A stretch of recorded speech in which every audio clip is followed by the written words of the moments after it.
ನಮಸ್ಕಾರ ಸ್ನೇಹಿತರೆ, welcome to VPIS academy YouTube channel. ನಾನು ವೆಂಕಟೇಶ್ ಪಾಟೀಲ್ ಅಂತ. ಯಾರೆಲ್ಲ ನನ್ನ VPIS academy YouTube channel subscribe ಮಾಡಿರೋ ಪ್ಲೀಸ್ ಸಬ್ಸ್ಕ್ರೈಬ್ ಮಾಡಿ, ಹಾಗೆ ಬೆಲ್ ಬಟನ್ ಒತ್ತುವ ಮುಖಾಂತರ ಯಾವತ್ತೂ ಕೂಡ ಒಂದು ವಿಡಿಯೋಗಳಿಗೆ ನೋಟಿಫೈ ಆಗಿ. ಇವತ್ತು ನಾವು ಲಾಸ್ಟ್ ಕ್ಲಾಸ್ ಮೇಲೆ ಡಿಸ್ಕಸ್ ಮಾಡ್ತಾ ಇದ್ವಿ ಕರ್ನಾಟಕ ಆರ್ಥಿಕ ಸಮೀಕ್ಷೆ 2025-26 ಸಂಬಂಧಪಟ್ಟಂತ ಬಹು ಆಯ್ಕೆ ಪ್ರಶ್ನೋತ್ತರಗಳನ್ನ ಡಿಸ್ಕಸ್ ಮಾಡ್ತಾ ಇದ್ವಿ. ಸೊ ಹಾಗಾಗಿ ಇವತ್ತಿನ ಕ್ಲಾಸ್ ಆಗಿದೆ, ಅದು ಭಾಗ 5 ಆಗಿದೆ. ಸೊ ಹಾಗಾಗಿ ಟಾಪಿಕ್ ಆಗಿರುವಂತದ್ದು ನಗರಾಭಿವೃದ್ಧಿ ಅಥವಾ ಅರ್ಬನ್ ಡೆವಲಪ್ಮೆಂಟ್ ಸಂಬಂಧಪಟ್ಟಂತ MCQಗಳನ್ನ ಇವತ್ತಿನ ಕ್ಲಾಸಲ್ಲಿ ಡೀಟೇಲ್ಡ್ ಆಗಿ ಡಿಸ್ಕಸ್ ಮಾಡ್ತಾ ಹೋಗೋಣ. ಓಕೆ, ಸೊ ನೋಡ್ತಾ ನೋಡಿ. ಫಸ್ಟ್ ಕ್ವಶನ್ 187 ಪ್ರಶ್ನೆ.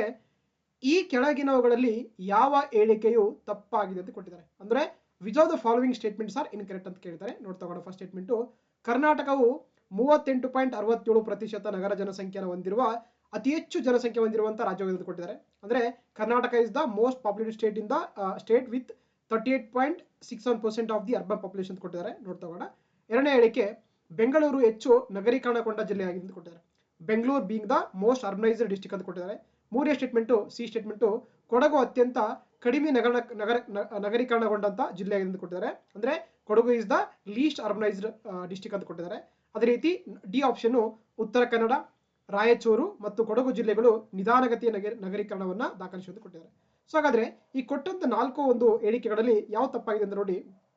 So first statement actually of ಸರಿಯಾಗಿದೆ, ಆಫ್ ತಪ್ಪಾಗಿದೆ. ಹೌದಾ? ಅಂದ್ರೆ ಕರ್ನಾಟಕ ಅಂದ್ರೆ ಆಕ್ಚುಲಿ ಏನ್ ಮಾಡಿದೆ, ಇದರಲ್ಲಿ ನಮ್ಮ ಏನಾಗಿದೆ ರಾಜ್ಯದಲ್ಲಿ ಸುಮಾರು 38% ಏನಿದಾರಲ್ಲ ಏನಂದ್ರೆ ನಗರ ಜನಸಂಖ್ಯೆ ಹೊಂದಿರುವಂತ ರಾಜ್ಯ ಆಗಿದೆ. ಎಸ್, ಈ ಒಂದು ಆಫ್ ಸ್ಟೇಟ್ಮೆಂಟ್ ಕರೆಕ್ಟ್ ಆಗುತ್ತೆ. ಆದ್ರೆ ನಮ್ಮ ಭಾರತದಲ್ಲಿ ಅತಿ ಹೆಚ್ಚು ಜನಸಂಖ್ಯೆ ಹೊಂದಿರುವ ರಾಜ್ಯ ಯಾವ್ದಂತಂದ್ರೆ ಅದು ಉತ್ತರ ಪ್ರದೇಶ ಆಗಿದೆ ಅಲ್ವಾ, ನಮ್ಮ ಕರ್ನಾಟಕ ಅಲ್ಲ. ಸೊ ಹಾಗಾಗಿ ಏನಾಗುತ್ತೆ, so first of statement correct ಆಗುತ್ತೆ, ಸೆಕೆಂಡ್ ಆಫ್ ಸ್ಟೇಟ್ಮೆಂಟ್ ತಪ್ಪಾಗುತ್ತೆ ಅಲ್ವಾ. ಸೊ ಹಾಗಾಗಿ ಏನಾಗುತ್ತೆ ನಮಗೆ, so first A option is ತಪ್ಪಾದ ಹೇಳಿಕೆಯಾಗಿದೆ. ಸೊ ಹಾಗಾಗಿ option A is the right answer ಆಗುತ್ತೆ. ಓಕೆನಾ? ಎಸ್, ನೋಡಿ ನೀವು ನೋಡ್ತಾ ಹೋಗೋಣ. ನಮಗೆ ಸ್ವರದಲ್ಲಿ ಮೆನ್ಷನ್ ಮಾಡ್ತಾ ಹೋಗ್ತಾರೆ. ಸೊ ಕರ್ನಾಟಕ ನಿಮಗೆಲ್ಲ ಗೊತ್ತಿರುವಂತೆ ಏನು ನೋಡಿ, 2011 ಜನಗಣತಿ ಪ್ರಕಾರ ಅಂದ್ರೆ ನಮ್ಮ ರಾಜ್ಯದಲ್ಲಿ ಎಷ್ಟೋ ಸುಮಾರು 38.67% ಅಂದ್ರೆ ಆಕ್ಚುಲಿ ನಗರ ಜನಸಂಖ್ಯೆ ಹೊಂದಿರುವಂತಹ ರಾಜ್ಯ ಆಗಿರುವಂತದ್ದು. ಸೊ ಭಾರತದಲ್ಲಿ ಬಂದಾಗ ಏನಂದ್ರೆ ನೋಡಿ 7ನೇ ದೊಡ್ಡ ರಾಜ್ಯವಾಗಿರುವಂತದ್ದು. ಓಕೆನಾ? ಸೊ ಹಾಗಾಗಿ ಅತಿ ಹೆಚ್ಚು ಜನಸಂಖ್ಯೆ ಹೊಂದಿರೋದ್ರಿಂದ ಅದು ಉತ್ತರ ಪ್ರದೇಶದಲ್ಲಿರುವಂತದ್ದಾಗಿದೆ, ಗೊತ್ತಿರಬೇಕು ನಿಮಗೆ. ಸೊ ಅದೇ ರೀತಿ ಇನ್ನು ಬೆಂಗಳೂರು ಇದೆಯಲ್ಲ, ಇದೇನಂದ್ರೆ ನಮ್ಮ ರಾಜ್ಯದಲ್ಲಿ ಅತ್ಯಂತ ನಗರೀಕರಣಗೊಂಡಂತ ಏನಾಗಿದೆ ಜಿಲ್ಲೆಯಾಗಿದೆ. ಸುಮಾರು ಎಷ್ಟಂದ್ರೆ 90.94% ಅಂದ್ರೆ ಆಕ್ಚುಲಿ ಅದು ಒಂದು ಅರ್ಬನೈಸ್ ಆಗಿರುವಂತಹ ಸಿಟಿ ಆಗಿದೆ. ಅದೇ ರೀತಿ ಕೊಡಗು ಅತ್ಯಂತ ಕಡಿಮೆ ಆಗಿದೆ ನೋಡಿ, ಎಷ್ಟು ಕೇವಲ 14.61% ಮಾತ್ರ ಏನಂದ್ರೆ ಏನಾದ್ರೆ ನಗರೀಕರಣಗೊಂಡಿದೆ. ಅದೇ ರೀತಿ ಉಡುಪಿ ಮತ್ತು ದಕ್ಷಿಣ ಕನ್ನಡ ಜಿಲ್ಲೆಗಳಿದೆಯಲ್ಲ, ಇವೇನಂದ್ರೆ ವೇಗವಾಗಿ ಏನಂದ್ರೆ ಅರ್ಬನೈಸ್ ಆಗ್ತಿರುವಂತಹ ಒಂದು ಡಿಸ್ಟ್ರಿಕ್ಟ್ಸ್ ಆಗಿದೆ. ಅದೇ ರೀತಿ ಉತ್ತರ ಕನ್ನಡ, ರಾಯಚೂರು ಮತ್ತು ಗದಗ ಇದೆಯಲ್ಲ, ಇವೇನಂದ್ರೆ ಅತ್ಯಂತ ನಿಧಾನಗತಿಯ ಏನಂತಂದ್ರೆ ಬೆಳವಣಿಗೆ ಹೊಂದಿರುವಂತಹ ಒಂದು ಡಿಸ್ಟ್ರಿಕ್ಟ್ ಅಂತ ಕರಿತೀವಿ ನಾವು. ಸೊ ಹಾಗಾಗಿ ಬೆಂಗಳೂರು ಏನಂದ್ರೆ ಪ್ರಥಮ ಇದಂತ ಕರಿತಾರೆ, ಅಂದ್ರೆ ಅರ್ಬನೈಸರ್ ಆಗಿರುವಂತಹ ಸ್ಟೇಟ್ ಅಂತ ಕರೀತಾರೆ. ಸೊ ಹಾಗಾಗಿ ನಮಗೆ ಫಸ್ಟ್ ಸ್ಟೇಟ್ಮೆಂಟ್ ತಪ್ಪಾಗಿದೆ. ಹಾಗಾಗಿ option A is the right answer ಆಗುತ್ತೆ. ಓಕೆ, ಯಾ ಇಂಗ್ಲಿಷ್ ಆನ್ಸರ್ ಕಟ್ಟಿದ್ರೆ ನೋಡ್ತಾ ಹೋಗಿ. ಓಕೆ, ಎರಡನೇ ಕ್ವಶನ್ ನೋಡ್ತಾ ಹೋಗೋಣ. 88ನೇ ಪ್ರಶ್ನೆ. ಕರ್ನಾಟಕ ಆರ್ಥಿಕ ಸಮೀಕ್ಷೆ 2025-26 ಪ್ರಕಾರ ಈ ಕೆಳಗಿನವುಗಳಲ್ಲಿ ಯಾವ ಹೇಳಿಕೆಯು ತಪ್ಪಾಗಿದೆ ಅಂತ ಕೊಟ್ಟಿದ್ದಾರೆ. So according to economic survey of Karnataka 25-26 which of the following statements are incorrect ಅಂತ ಕೇಳ್ತಾರೆ. ಸೊ ನೋಡ್ತಾ ಹೋಗೋಣ. ಫಸ್ಟ್ ಸ್ಟೇಟ್ಮೆಂಟ್, ಕರ್ನಾಟಕ ಗೃಹ ಮಂಡಳಿಯು ಕಡಿಮೆ ಆದಾಯ, ಮಧ್ಯಮ ಆದಾಯ ಮತ್ತು ಹೆಚ್ಚಿನ ಆದಾಯದ ಗುಂಪುಗಳಿಗೆ ಮನೆಗಳನ್ನ ಒದಗಿಸುತ್ತದೆ ಕೊಟ್ಟಿದ್ದಾರೆ. ಅಂದ್ರೆ Karnataka housing board provides houses to low income, middle income and high income groups ಅಂತ ಕೊಟ್ಟಿದ್ದಾರೆ. First statement. ಓಕೆ, ನೋಡ್ತಾ ಹೋಗೋಣ. ಅದೇ ರೀತಿ ಎರಡನೇ ಹೇಳಿಕೆ ನೋಡ್ತಾ ಹೋಗೋಣ.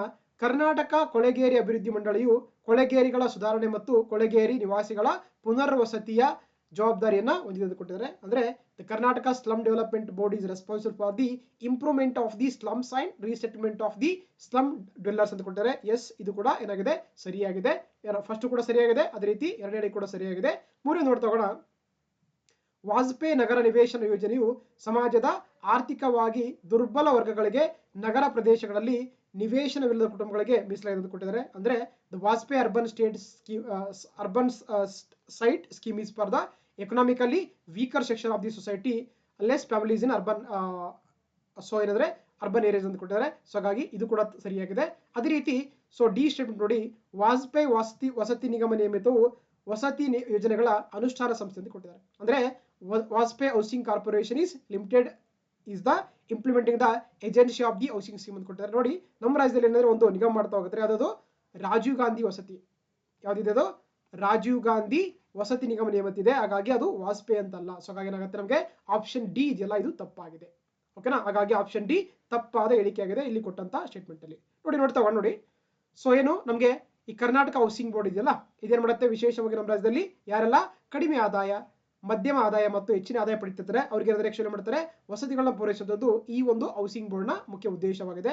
ಜೊತೆಗೆ ಏನು ಕರ್ನಾಟಕ ಕೊಳೆಗೇರಿ ಅಭಿವೃದ್ಧಿ ಮಂಡಳಿ ಇದೆಯಲ್ಲ, ಇದ್ರ ಕೆಲಸ ಏನಂದ್ರೆ ಆಕ್ಚುಲಿ ಇದರ ಕೆಲಸ ಏನಂದ್ರೆ ಕೊಳೆಗೇರಿಗಳ ಸುಧಾರಣೆ ಮಾಡುವುದು, ಜೊತೆಗೆ ಕೊಳೆಗೇರಿ ನಿವಾಸಿಗಳಿಗೆ ಪುನರ್ವಸತಿ ಒದಗಿಸುವುದು ಈ ಒಂದು ನಿಗಮದ ಅಥವಾ ಮಂಡಳಿಯ ಮುಖ್ಯ ಉದ್ದೇಶವಾಗಿದೆ. ಸೊ ಅದೇ ರೀತಿ ನೋಡಿ ಏನು ಕರ್ನಾಟಕ ಹೌಸಿಂಗ್ ಬೋರ್ಡ್ ಏನ್ ಮಾಡ್ತಿದೆ ಆಕ್ಚುಲಿ, ಸೊ ನಮ್ಮ ರಾಜ್ಯದಲ್ಲಿ ವಾಜಪೇಯಿ ನಗರ ವಸತಿ ಯೋಜನೆ ಆಗಿರಬಹುದು, ಡಾಕ್ಟರ್ BR ಅಂಬೇಡ್ಕರ್ ನಿವಾಸ್ ಯೋಜನೆ ಆಗಿರಬಹುದು, ಅದೇ ರೀತಿ ಪ್ರಧಾನ ಮಂತ್ರಿ ಆವಾಸ್ ಯೋಜನೆ ಆಗಿರಬಹುದು, ಸರ್ವರಿಗೆ ಸೂರ್ ಅಂತ ಕರೀತಾರೆ, ಅದೇ ರೀತಿ ದೇವರಾಜ ಅರಸು ವಸತಿ ಯೋಜನೆ ಆಗಿರಬಹುದು. ಇದ್ರ ಮುಖಾಂತರ ಏನ್ ಮಾಡ್ತಾರೆ ಆಕ್ಚುಲಿ ಬಡವರಿಗೆ ಏನಂದ್ರೆ ನಗರದ ಪ್ರದೇಶಗಳಲ್ಲಿ ಅಂದ್ರೆ ಮನೆಗಳ ಕೊಡುವಂತದ್ದು ಕೆಲಸ ಮಾಡ್ತಾ ಹೋಗುತ್ತೆ ಈ ಒಂದು ಕರ್ನಾಟಕ ಹೌಸಿಂಗ್ ಬೋರ್ಡ್ ಅಂತ ಕರೀತಾರೆ. ಸೊ ಹಾಗಾಗಿ ಇದು ವಿಶೇಷವಾಗಿ ಅಂದ್ರೆ ನಮ್ಮ ರಾಜ್ಯದ ಆರ್ಥಿಕವಾಗಿ ಹಿಂದುಳಿದಂತ ಅವರ ನಿವೇಶನ ರಹಿತ ಕುಟುಂಬಗಳಿಗೆ ಏನ್ ಮಾಡ್ತಾರೆ ಅಂದ್ರೆ ನಗರ ಪ್ರದೇಶಗಳಲ್ಲಿ ಮನೆ ಕೊಡುವಂತದ್ದು ಏನು ಕೊಡ್ತಾ ಹೋಗುತ್ತಾರೆ. ಸೊ ಆದ್ರೆ ಇಂಪ್ಲಿಮೆಂಟಿಂಗ್ ಬಾಡಿ ಯಾವ್ದಾದ್ರು ಗೊತ್ತಿರಬೇಕಾಗತ್ತೆ ನೋಡಿ, ರಾಜೀವ್ ಗಾಂಧಿ ವಸತಿ ನಿಗಮ ನೇಮತಿ ಇದೆಯಲ್ಲ, ಇದೇನ್ ಮಾಡುತ್ತೆ ಆಕ್ಚುಲಿ ಎಲ್ಲ ಮೇಲಿನ ಒಂದು ವಸತಿ ಯೋಜನೆಗಳನ್ನ ಏನ್ ಮಾಡುತ್ತೆ ಅದು ಜಾರಿಗೊಳಿಸುತ್ತೆ ಮತ್ತೆ ಅದು ಕಾರ್ಯಗತಗೊಳಿಸ್ತಾ ಹೋಗುತ್ತೆ. ಯಾವ್ದದು ರಾಜೀವ್ ಗಾಂಧಿ ವಸತಿ ನಿಗಮ ನೇಮತಿ ಅಂತ ಕರೀತಾರೆ, ಅಥವಾ ಇಂಗ್ಲಿಷ್ ನಲ್ಲಿ so Rajiv Gandhi housing corporation build ಅಂತ ಕರೀತಾರೆ. ಸೊ ಇದೇನ್ ಮಾಡುತ್ತೆ ನಮ್ಮ ರಾಜ್ಯದಲ್ಲಿ ಈ ಮನೆಗಳನ್ನ ಏನ್ ಮಾಡುತ್ತೆ ಒಂದು ಇಂಪ್ಲಿಮೆಂಟೇಷನ್ ಮಾಡುವಂತ ಬಾಡಿ ಅಂತಂದ್ರೆ ಅದು ಸೊ ರಾಜೀವ್ ಗಾಂಧಿ ವಸತಿ ನಿಗಮ ನೇಮತಿ ಅಂತ ಕರೀತಾರೆ. ಸೊ ಹಾಗಾಗಿ ಇಲ್ಲಿ ಯಾವ್ದು ಕೊಟ್ಟಿದ್ದಾರೆ ವಾಜಪೇಯಿ ಕೊಟ್ಟಿದ್ದಾರೆ, ಹಾಗಾಗಿ ತಪ್ಪಾಗುತ್ತೆ. ಸೊ ಆಪ್ಷನ್ ಡಿ ತಪ್ಪಾದ ಹೇಳಿಕೆ ಅಂತ ಕರೀತಾರೆ. ಓಕೆನಾ? ಎಸ್. ನೆಕ್ಸ್ಟ್ ಇಲ್ಲಿ ನೋಡಿ ಹೌದಾ, Rajiv Gandhi housing corporation limited ಇದೆಯಲ್ಲ, ಇದೇನಂದ್ರೆ ವಿಶೇಷವಾಗಿ ನಮ್ಮ ರಾಜ್ಯದಲ್ಲಿ ಅಂದ್ರೆ ಬೋತ್ ಗ್ರಾಮೀಣ ಮತ್ತು ನಗರ ಪ್ರದೇಶಗಳಲ್ಲಿ ಅಂದ್ರೆ ಯಾರೆಲ್ಲ ರಾಜ್ಯದಲ್ಲಿ ಸಾಮಾಜಿಕ ಮತ್ತು ಆರ್ಥಿಕವಾಗಿ ದುರ್ಬಲ ವರ್ಗ ಇರ್ತಾರೆ ಅವರಿಗೆ ಅಂದ್ರೆ ಮನೆಗಳನ್ನ ಇದು ಮಾಡುವಂಥದ್ದು ಏನಂದ್ರೆ ಈ ಒಂದು ಸಂಸ್ಥೆ ಕೆಲಸ ಮಾಡ್ತಾ ಹೋಗುತ್ತೆ. ಸೊ ಹೌದಾ, ಸೊ ಹಾಗಾಗಿ ಇದು ಅನುಷ್ಠಾನದಲ್ಲಿ ಒಂದು ಟ್ರಾನ್ಸ್ಪರೆನ್ಸಿ ಮೇಂಟೈನ್ ಮಾಡ್ತಾ ಹೋಗುತ್ತೆ. ಸೊ ಅದೇ ರೀತಿ ಏನಂದ್ರೆ ಅರಿವಿನ ಮೂಲಕ ಅಂದ್ರೆ ಅಂತಿಮ ಅಂದ್ರೆ DBT ಮುಖಾಂತರ ಹಣವನ್ನು ಕೂಡ ಇದು ಮಾಡುವಂಥದ್ದು ಈ ಒಂದು ಸಂಸ್ಥೆ ಮಾಡ್ತಾ ಹೋಗುತ್ತೆ ಅಂತ ಹೇಳ್ಬೋದು ನಾವು. That is called the Rajiv Gandhi housing corporation build ಅಂತ ಕರೀತಾರೆ. ಎಸ್. ನೆಕ್ಸ್ಟ್ ನೋಡ್ತಾ 89ನೇ ಪ್ರಶ್ನೆ, ಡ್ರಿಂಕ್ ಫ್ರಮ್ ಟ್ಯಾಪ್ ಅಂತ ಒಂದು ಸ್ಕೀಮ್ ಮಾಡಿದ್ದಾರೆ. ಏನಿದೆ ನೋಡಿ, ಡ್ರಿಂಕ್ ಫ್ರಮ್ ಟ್ಯಾಪ್ ಅಂತ. ಈ ಯೋಜನೆಗೆ ಯಶಸ್ವಿಯಾಗಿ ಪರಿವರ್ತನೆಗೊಂಡ ಕರ್ನಾಟಕದ ಪಟ್ಟಣ ಯಾವುದು ಅಂತ ಕೇಳ್ತಾರೆ. ಓಕೆನಾ? ಸೊ ಡ್ರಿಂಕ್ ಫ್ರಮ್ ಟ್ಯಾಪ್ ಅನ್ನೋ ಯೋಜನೆ ಇದೆಯಲ್ಲ, ಇದನ್ನ ನಮ್ಮ ರಾಜ್ಯದಲ್ಲಿ ಯಾವ ಪಟ್ಟಣದಲ್ಲಿ ಯಶಸ್ವಿಯಾಗಿ ಇದನ್ನ ಪರಿವರ್ತನೆ ಮಾಡಿದ್ದಾರೆ ಅಂತ ಕೇಳ್ತಾರೆ. ಅದು ಗೊತ್ತಿರಬೇಕು ನಿಮಗೆ. ಅದೇವಂದ್ರೆ ಆಳ್ನಾವರ್ ಅಂತ ಪಟ್ಟಣ ಬರುತ್ತೆ ನೋಡಿ, ಆಳ್ನಾವರ್ ಅಂತ.